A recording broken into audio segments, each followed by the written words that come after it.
Mes chers élèves, bonjour. Notre leçon d'aujourd'hui porte sur le rôle intégrateur du neurone post-synaptique, présenté par Madame Fkiri Kahlewi Dorsaf, sous l'assistance pédagogique de Monsieur Adel Rahwi, inspecteur en SVT Benarous. Au cours des séances précédentes, on a vu que au niveau du circuit neuronal d'un réflexe myotatique, un message sensitif se propage tout le long d'une fibre sensitive vers la moelle épinière. De la moelle épinière, donc un message moteur est conduit vers le même muscle extenseur. Le message sensitif est régénéré en message moteur au niveau du corps cellulaire du motoneurone alpha. Ce message moteur est à l'origine de la contraction du muscle étiré. Or, nous avons vu dans la séance précédente que l'EPA arrive au niveau d'un bouton présynaptique, génère seulement soit un PPSE, soit un PPSI au niveau du neurone post-synaptique. Rappelons la transmission synaptique. Au niveau d'une synapse excitatrice, l'arrivée d'un potentiel d'action présynaptique va conduire à l'ouverture de canaux et à la libération de neurotransmetteurs, donnant naissance à un PPSE, c'est-à-dire un potentiel postsynaptique excitateur. Au niveau d'une synapse inhibitrice, l'arrivée d'un potentiel d'action présynaptique engendre la naissance d'un PPSI, c'est-à-dire un potentiel postsynaptique inhibiteur. Donc, on va maintenant s'intéresser au circuit neuronal. Un neurone, en l'occurrence le motoneurone alpha, est en relation avec des milliers de boutons synaptiques. Donc, à tout instant, le neurone postsynaptique reçoit des messages sensitifs qu'il convertit en messages moteurs. Donc, notre questionnement est comment est régénéré alors un message moteur à partir d'un message sensitif. Pour répondre à notre questionnement, on réalise les expériences présentées par le document ci-contre, qui montre un neurone postsynaptique M relié à 3 neurones présynaptiques qu'on va stimuler. L'activité électrique va être enregistrée au niveau des oscilloscopes O1, O2, O3 et O4. Donc, on va utiliser ce dispositif pour une stimulation électrique appliquée sur le neurone présynaptique A. Et on enregistre l'activité sur ces oscilloscopes. Donc, la stimulation du neurone A donne un potentiel présynaptique observé en O1. En O2, on enregistre une légère dépolarisation. Il s'agit d'un potentiel postsynaptique excitateur PPSE. La synapse AM est excitatrice. En O3, le PPSE obtenu est d'amplitude plus faible. En O4, on enregistre un PR. Le PPSE se propage en diminuant d'amplitude. Un PPSE élémentaire ne peut pas générer un potentiel d'action. Passons à la deuxième stimulation. Donc, on applique une stimulation électrique efficace STB sur le neurone présynaptique B et on enregistre l'activité électrique en O1, O2 et O3. Donc, la stimulation du neurone B permet d'enregistrer en O1 une hyperpolarisation qui éloigne le potentiel du seuil. Il s'agit d'un potentiel postsynaptique inhibiteur PPSI. Donc, la synapse BM est inhibitrice. En O2, l'amplitude du PPSI est plus faible le PPSI se propage vers le cône axonique en diminuant d'amplitude. En O3, on enregistre un PR. Donc, un PPSI est incapable de donner naissance à un potentiel d'action post-synaptique. Donc, maintenant, on va appliquer 2 stimulations au lieu d'une seule stimulation électrique simultanée et efficace en A et C sur ces neurones et on enregistre l'activité électrique en O1 et O2. Donc, on observe que la stimulation du neurone a permis d'enregistrer donc un PPSE alors que la stimulation de A et C a permis de régénérer un PA. Il y a eu une sommation dite algébrique des amplitudes de 2 PPSE de A et C donnant un potentiel d'action post-synaptique. Il s'agit d'une sommation spatiale et le neurone C est excitateur. On applique 3 stimulations électriques simultanées et efficaces en A, B et C. On va enregistrer au niveau de O1 un PPSE de faible amplitude. Or, la stimulation de A et C qu'on a vu précédemment ont permis d'enregistrer un PA. C'est-à-dire, le neurone A donné un PPSE, c'est un PPSE moins ample, l'ensemble a donné un PPSE global qui a généré un potentiel d'action. Par contre, lorsqu'on a simulé A, C et B, on a obtenu un PPSE à partir de A, un PPSE à partir de C et le neurone B, donc sa transmission est inconnue, la somme a donné un PPSE global d'amplitude inférieure au PPSE global observé si on applique des stimulations sur A et C. Donc, par conséquent, le neurone B va nous donner un PPSI qui va diminuer l'amplitude du PPSE global, ce qui nous laisse dire que le PPS enregistré est B est un PPSI. La synapse BM est inhibitrice. Au niveau du neurone M, il y a eu une sommation de 2 PPSE et un PPSI. Il s'agit d'une sommation spatiale. Maintenant, on va appliquer 2 stimulations électriques efficaces et successives sur le neurone présynaptique A. Donc, les stimulations successives et rapprochées en A ont permis d'enregistrer en O1 2 potentiels d'action. En O2, on enregistre un PPSE global obtenu par sommation algébrique de 2 PPSE. Il s'agit bien d'une sommation temporelle. Donc, le PPSE global se propage vers le cône axonique et génère un potentiel d'action postsynaptique enregistré en O3. En O4 maintenant, on enregistre un PA de même amplitude.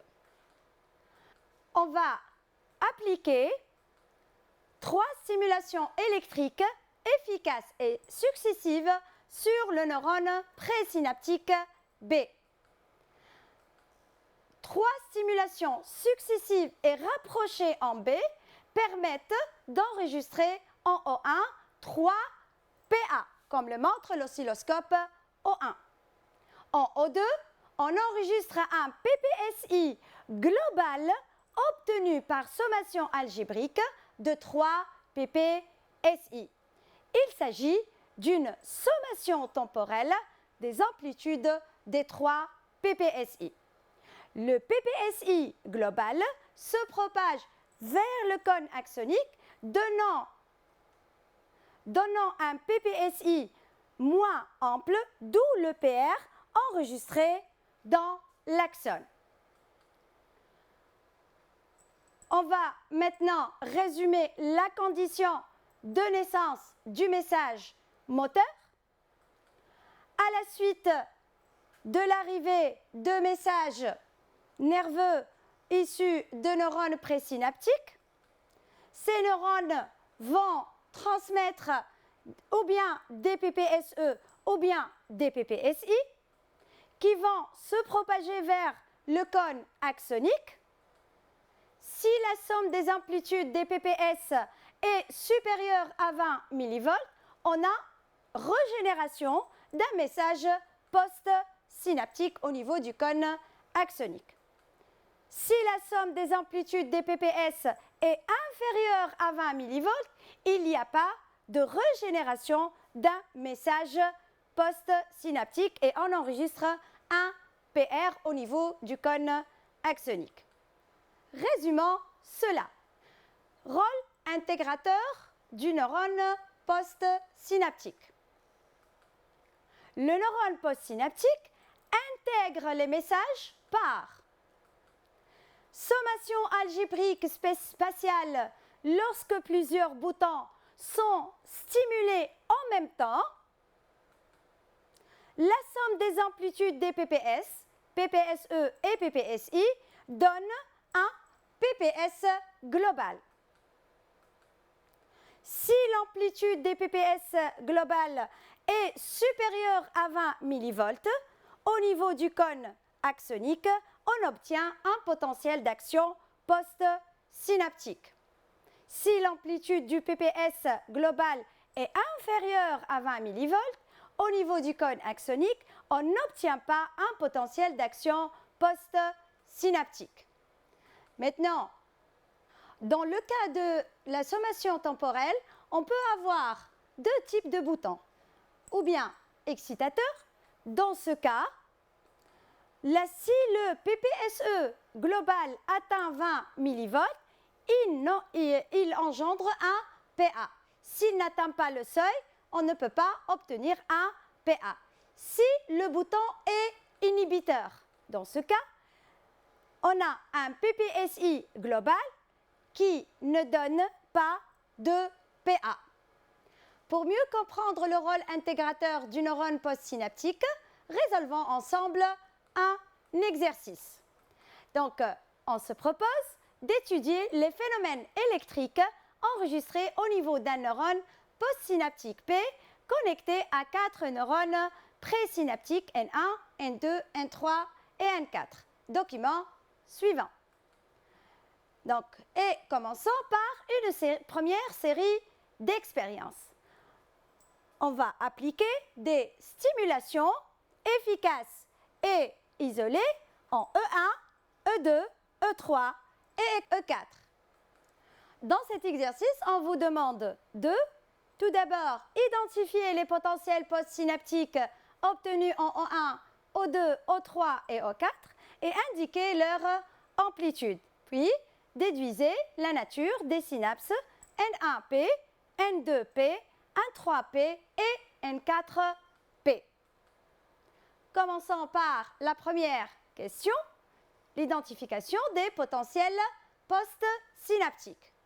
Donc, en utilisant le tableau, en O1, on a un PPSE d'amplitude 12 mV. L'amplitude va être calculée de la façon suivante. On a 70 mV moins 58, ça nous donne 12 mV. En O2, on a un PPSE d'amplitude 18 mV. Donc, l'oscilloscope montre moins 52 mV. En O3, un PPSI de 8 mV. Et en O4, un PPSE de 10 mV. Donc, d'après la nature des PPS enregistrés, on peut déduire la nature des synapses. N1P est une synapse excitatrice comme N3 N2P et N4P, mais la synapse N3P, puisque donc, il s'agit d'un PPSI, il s'agit d'une synapse inhibitrice. Passons à la deuxième série d'expériences. Indiquez la nature du potentiel obtenu en O5 pour chacune des expériences 5, 6 et 7. Justifiez la réponse. Donc, expérience 5, à la suite de deux excitations efficaces simultanées en E1 et E2, on enregistre un PA. Le PPSE global obtenu au niveau du cône axonique est d'amplitude égale à 23 mV. Il résulte d'une sommation spatiale d'un PPSE d'amplitude 8 mV et d'un PPSE d'amplitude 15 mV. Ce PPSE global dépasse le seuil, moins 50 mV, et fait naître un PA. Pour l'expérience 6, on applique 3 stimulations efficaces simultanées en E1, E3 et E4. On enregistre un PPSE global. Les excitations simultanées en E1, E3 et E4 donnent un PPSE global d'amplitude 12 mV, résultant d'une sommation spatiale de 2 PPSU dont les amplitudes sont 8 plus 6 mV et d'un PPSI d'amplitude 2 mV, c'est-à-dire 12 égale 8 plus 6 moins 2.